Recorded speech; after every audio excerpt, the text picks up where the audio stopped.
ม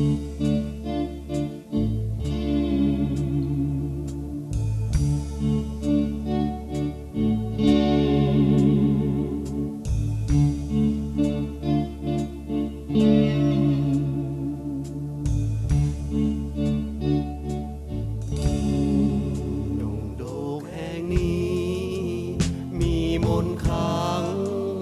ปักจิตฝังให้รำพึง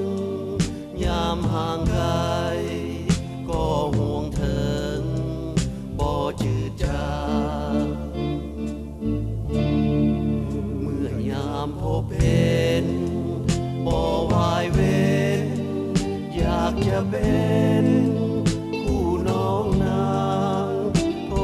คนดีคอยหวังเพียงแต่น้องโด่งโดกโด่งใจข้าบ่เคยหักเคยสัมพันธ์เป็นเจ้าของหญิงใดทั้งพ้อ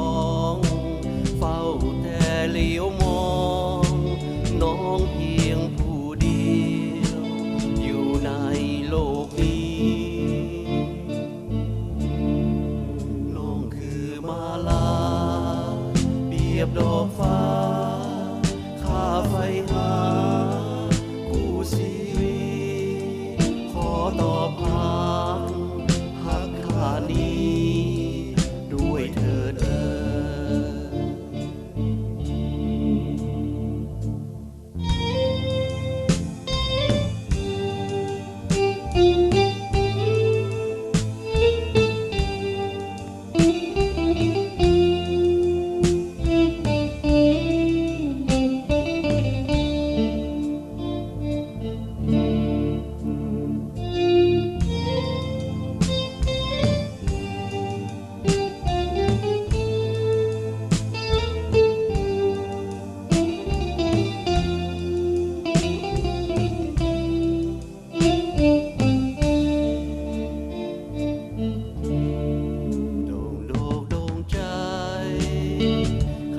บ่เคยหั